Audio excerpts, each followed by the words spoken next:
Hi there, Mitch Ross, MitchRoss.ca. You can find me on Facebook at facebook.com/MitchRoss.ca. You can also look for my YouTube channel. You're probably there now. At any rate, this here is the Danelectro FAB Distortion pedal. And what Dan Electrode has to say about this is fab and warm vintage distortion priced for players. In the late 1970s, an effects maker in Japan produced a small quantity of what many believe is the definitive distortion box. It had delicious tonality and was highly responsive and versatile. Recently, a boutique pedal maker reissued that box for $300 plus. Dan Electrode offers you the D-1 FAB Distortion as a sonic equivalent to that prized original. It's equipped with level, tone, and distortion controls. You'll adore it. Features warm vintage distortion, responsive, versatile. So we're going to find out about that in a minute. This pedal, I've seen this pedal online for as low as $15 US to as much as $40 US. I purchased it for $15 Canadian, used actually in a hawk shop, still completely sealed. And that's, seems to be a reasonable price for it. And we're just going to open this up. Pardon my big old hands. See, when you see pictures of this, when you see a picture on the box, it looks honking huge. Until you see it in my hands, which are honking huge. I always like the Danelectro stuff. I own and have owned quite a bit of Danelectro gear since they've started reissuing it. Just for small little extra touches like this bag. Most companies put their stuff in a plastic bag and stick it in. These guys find a way to, get their brand in there. A little moisture gel pack in there. Throw away, do not eat. Might have to try that one of these days. See what they taste like. So here's the Fab Distortion pedal. Here's the Fab Distortion pedal. So there's what appears to be an on-off switch. It's a plastic case. Has the, I'll just bring that closer to the camera so you can see that. Has the input, power supply, and an output jack, distortion, tone, and level. These are going to be a little bit awkward for me. Somewhat. Oh, maybe not, eh? I'm just seeing this for the first time. I've never even tried one of these before. I just thought it'd be kind of cool to try out. You also have just this little screw down here that is a little bit tight for my big old pickle fingers to get in at.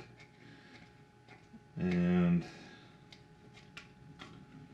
there you go. There's where you put the battery. Very simple circuitry, nothing really complex there. But see, what I always like about Danelectro, yeah, this is plastic, and people gotta hate, so they're gonna say, well, but it's cheap plastic, it'll probably get crushed. Yeah, but for the price I paid for this, if you like it, you can buy another one. If you really like it, you could take those knobs out and pop them right into a guitar or something. I mean, I'm sure you could find something creative to do with them. But I'm not going to use a battery. I have a different little device that I will get and I will show you.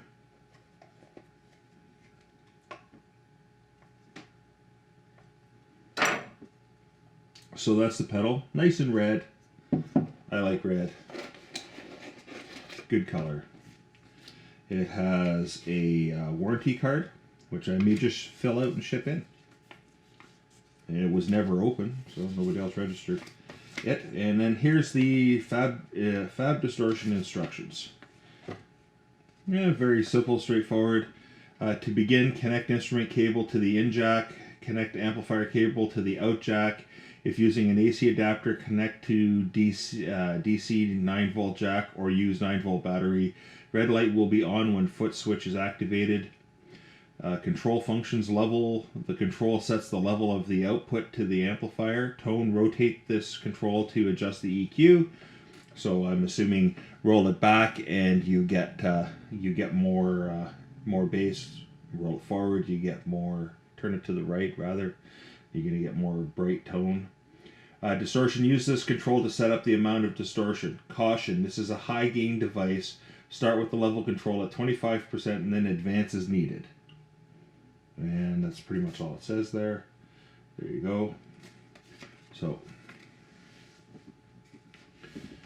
So to power the pedal, I'm going to use my Danelectrode, right? Little bag, just like the pedal. I don't always keep it in the bag, but at any rate. This here is a power supply made by Danelectro for pedals. And they say that this will power up to that's a little bright, eh? Anyways, they say that this will power up to about 15 pedals. I'm not so sure about that. I've never tried 15 pedals with it, but you know, I'm just old school, and I remember when power supplies used to be boxes as big as the pedals that you had, and those would only power about 6. But who knows? Eventually, I'll try it with 15 pedals. But just simple, very simple. What's interesting though is this little part here. Is you see this little switch, little tiny switch here to here. This switch position, the box is always putting out a constant 9 volts. In this position, it's variable. So you can see right from the side here that you can dial down the voltage. And what's cool about that is sometimes with effects pedals, you know, they sound a little bit better when the battery's just a little bit older, a little bit more worn out, a little bit used. So, you know, maybe it starts really cooking somewhere when the battery's down to about 7 volts. Well, how do you tell when a 9 volt battery's down to 7 volts? Well, you don't. Yeah, really. So here, though, you can just sort of dial it down, which is kind of neat. It's a good little feature. So let's plug this thing in. See how it sounds. Okay, so I've got it all plugged in. I've got the cable, the power cable just set to 9 volts rather, sorry. I'm using my Firefly 30 DSP amp and my trusty old Vantage VS695 guitar. One of the first, I haven't really read any bad reviews about this pedal, which is one of the things that's made me curious about it. One of the complaints, though, that I did hear is that it's very small. And I mean, you saw the box and the pedal in my hand, and in my big old paws, it's pretty tiny. And just to give a comparison, like to the size of my foot here, it'd be very easy for that pedal to get lost under my foot. But this is my, get that into frame there a little bit better. That's my trusty old late 80s, early 90s Boss Super Distortion Feedbacker pedal, or Super Feedbacker Distortion pedal. And, you know, you can see size-wise, they're really not that much different.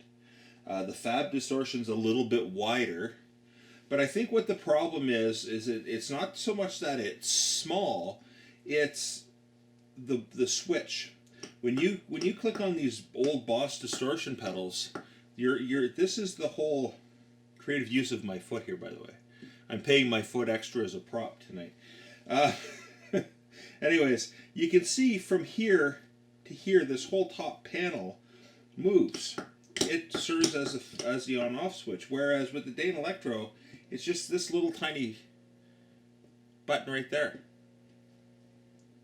So I think that's what have people more concerned than anything. Like if I was wearing shoes and I was in a gig situation and I slammed my foot down around on that, with it being plastic, with that button being so small, you know, I might be concerned about missing that that pedal if I was going from if I was kicking it on and off in the middle of a song. But $15, you know. So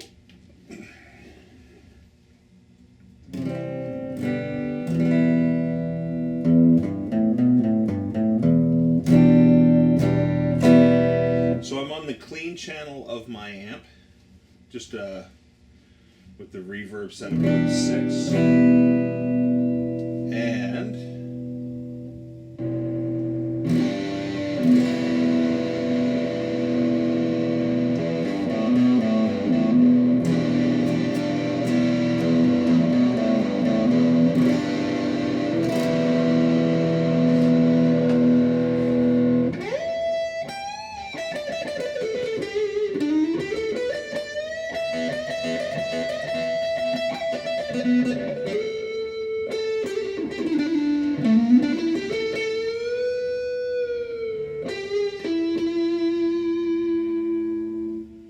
so that's just on the neck pickup. That didn't seem very loud at all. And in fact, one of the things that I always it's always a pet peeve with me that people seem to miss is when they have a guitar running straight in and clean, then they hit their effects, and it almost seems like the volume goes down a bit. So the first thing I always do with the pedal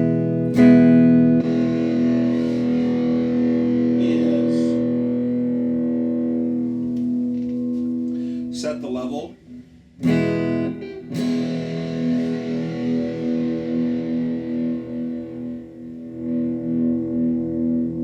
So if you turn it right, apparently you're turning it down. You turn it left, you're turning it up.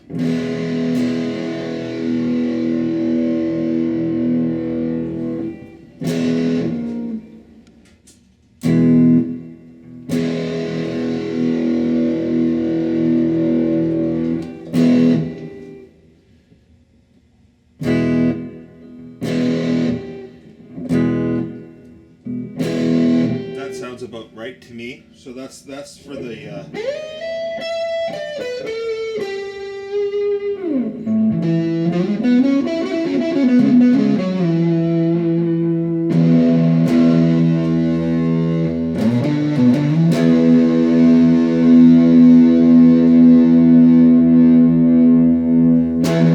so that's not too bad. Volume wise, that's not too bad.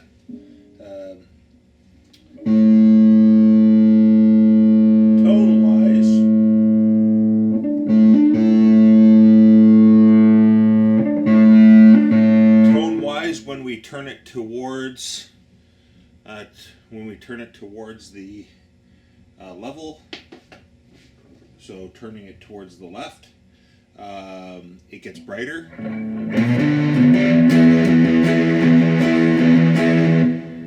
Turning it to the right, all the way to the right, is going to make it really muddy, I bet. Yeah, I wouldn't.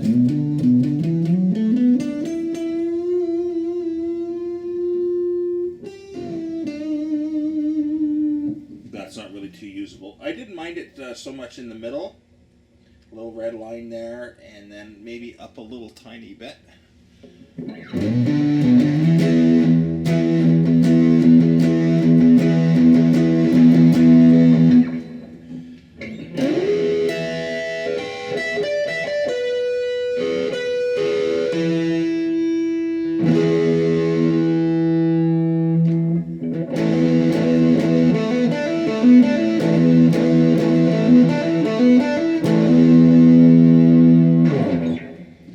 Just the tone. Maybe, you know, if I was going to be doing some Sabbath or something, I might bring the tone down a little bit.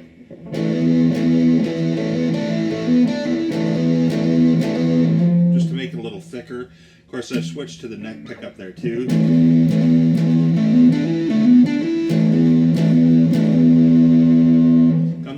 excited about the way that breaks up. So maybe right in the middle is about right.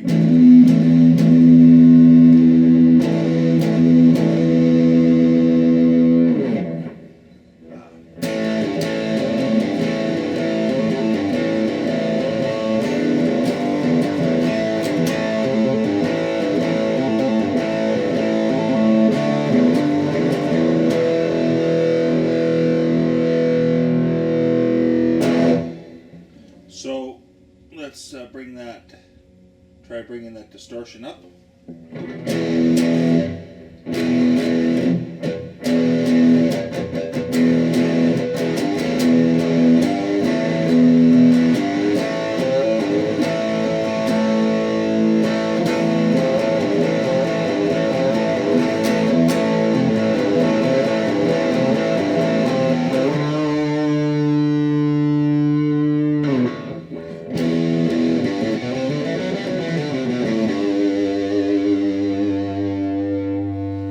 I've moved the distortion up.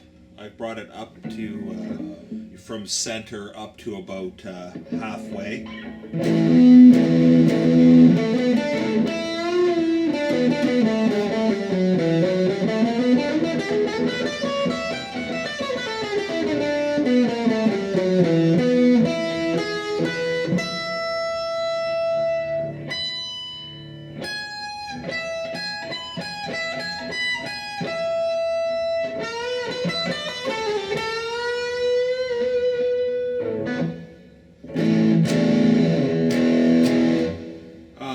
It doesn't do much for the sustain. I don't find that it overall increases the sustain of the guitar at all. And pedals generally, distortion pedals tend to increase the sustain, whether there's a sustain controlled or not. This guitar never has a problem sustaining.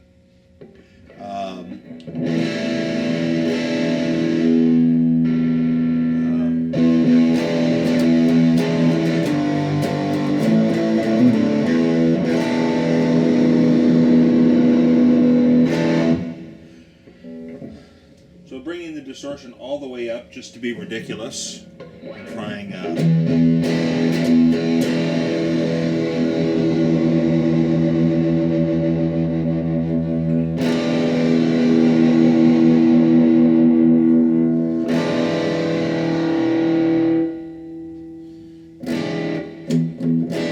that's the distortion dialed all the way down. I just sort of went from 10 to 6 to 3 to nothing, and there's still a bit of a distortion there, but I don't find it to be really super responsive as far as the distortion control goes. I thought there was more obvious differences with the tone, and obviously the level control gives you a pretty good difference, pretty big difference in sound rather. I didn't really read any bad reviews about this. Everybody seems to really like it. I read one review that gave it a 1 out of 5, and his reasons for giving it a 1 out of 5 made no sense. He said that all the everything on here was just stickers, and it doesn't really look to be just stickers to me. But if you're going to give a $15 pedal a review of a rating of a 1 or a 1.5 out of 5 because they took shortcuts on how they manufactured it, can't expect $500 quality out of a $15 pedal. I have friends who are boutique pedal builders. Their products generally range anywhere from $150 to close to $300 for different types of distortion. So you can't expect that. You can't expect the quality that you'll see out of some of the other mainstream pedals like Boss or Digitech or Line 6. You're not going to see that level of quality in the manufacture of a $15 pedal. It's the same with the Behringer pedals. You're not going to find you're getting them at that price because they're finding ways to make them less expensive to build. So, having said that, I think this is going to be an interesting pedal. I think I'm going to have some fun with it, and I'm probably going to do another video with it real soon. I'd like to see how it works up against that, compare it up against that super feedbacker distortion and a not too much older big muff that I have kicking around. So,